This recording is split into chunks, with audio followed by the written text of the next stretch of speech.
Okay, ladies, gents, and everyone in between that, this is an emergency meeting. It's such a great day, right?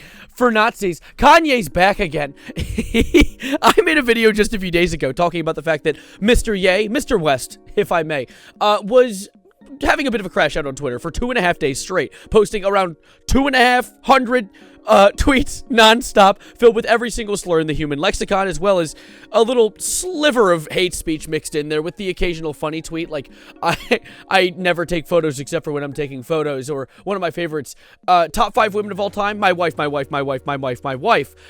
demoralizes bitches. He spits bars very occasionally, but most of the other occasion that he has is slurs, and every bit of hate speech that you could ever imagine. And of course, there's a lot of working theories as to why Kanye's been doing all of this, but none of that really matters. Like, regardless of what the reasoning is, it was bad. There's nothing that makes this okay. Yeah, he's bipolar. People have been blaming that on building a manic episode on it, but this is more than an episode. This is a manic season or two. And unfortunately, the season's getting renewed for another one because we have Kanye on Twitter again, back for more. He hasn't tweeted too much so far, but the things he has tweeted have been, requiring attention, I guess, is a good way to start things off, because he has already tweeted with the first thing that he said coming back, a link to an article talking about the fact that Mr. Combs, why, really nothing centered.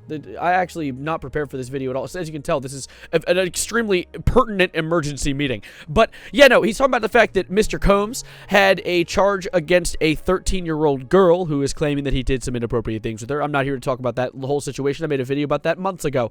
Apparently that charge was dropped. And of course, Kanye West, being the Puff Daddy defender that he is, has been treating this like a victory lap, because it would only make sense that Hitler would defend Satan. However, don't worry, he's not back out on the streets. That's one charge of dozens, so he's still going to see the inside of a prison cell for at least as long as he lives.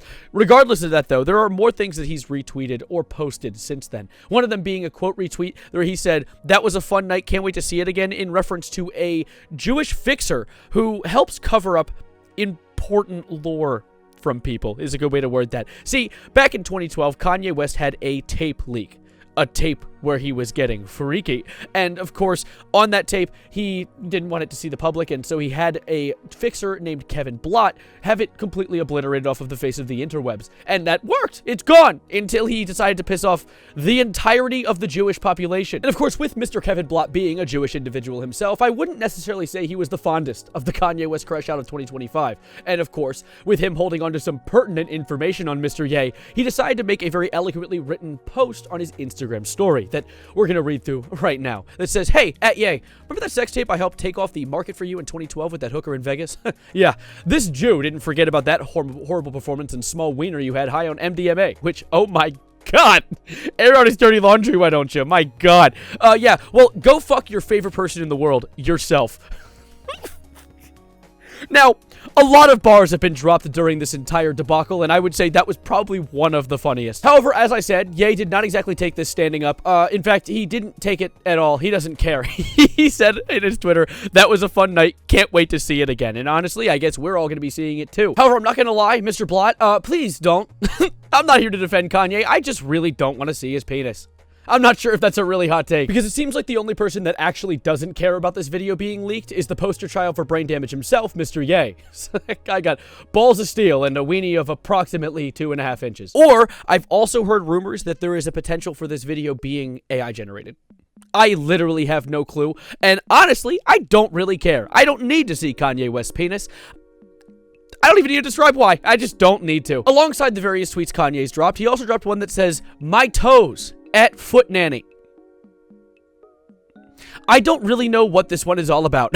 I tried to look into Foot Nanny to see if she had any relevance to Kanye West, but she's literally just a cosmetic foot care brand. There's nothing Kanye West adjacent here, so I don't really know where this could have come from. If someone does know, let me know in the comments down below. But I think this might just be that he thought feet were funny and decided to tweet about it. And one last tweet has been twatted since Kanye West returned to this horrible website, and it is one that I actually refuse to read. I'm just going to show on the screen for a moment, and I'm going to let you just kind of take it in, and then we're going to move on and pretend we never saw it.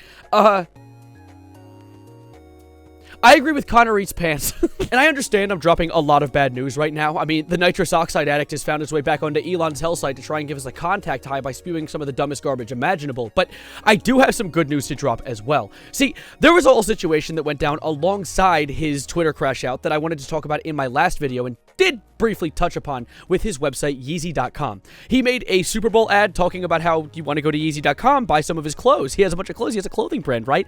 Is what I thought. But if you actually go to the website, or went to in the past tense, we'll get to that, you would see a single shirt there. A shirt, an all-white shirt, with a silly-looking symbol that the Germans used to wear in around the 1940s. Isn't that quaint? Don't wear that or I'll hit you with my car. Well, Christmas came early because Shopify, the people who host Kanye West's clothing site, came forward saying, Mr. West, you're breaking our TOS, bitch, bye, and they kicked him off the website. So now, if you actually go to Yeezy.com, the link is just... Yeezy store coming soon.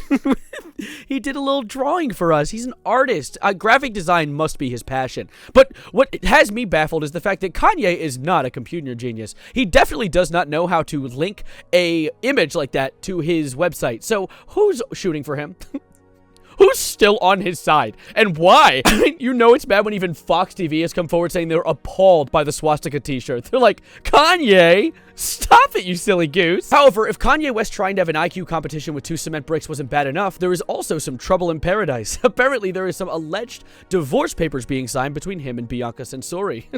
Was it something he said? No, it's actually something he made. As we know, graphic design is his passion. See, the swastika shirt was the last straw. This is allegedly a quote that I saw. This isn't something that she said. In fact, actually, Kanye West representatives, which the most shocking part of this entire article is the fact that he still has representatives, have said that they're happily enjoying their Valentine's Day together. However, everyone else, the eyewitnesses, if I may, do not say the same. They have seen him going into a hotel by himself while Bianca has been staying at their mansion. So, I don't know.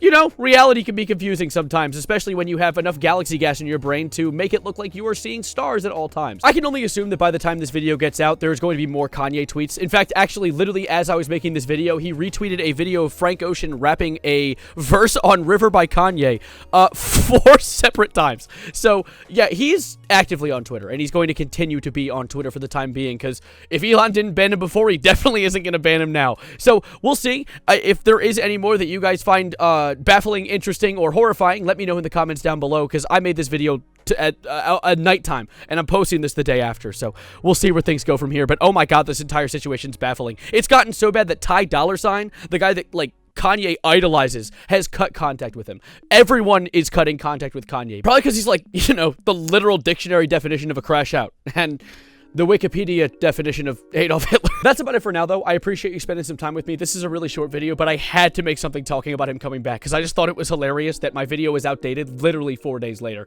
So, for now, thank you for being here. Subscribe if you're new and like the video if you liked it. And, of course, the line that is aged like a fine wine. That's enough, Mr. West. Please, no more today. Thank you for being here. Thank you for spending time with me. And as always, adios, arrivederci, goodbye, good night. And can I please have the nitrous today?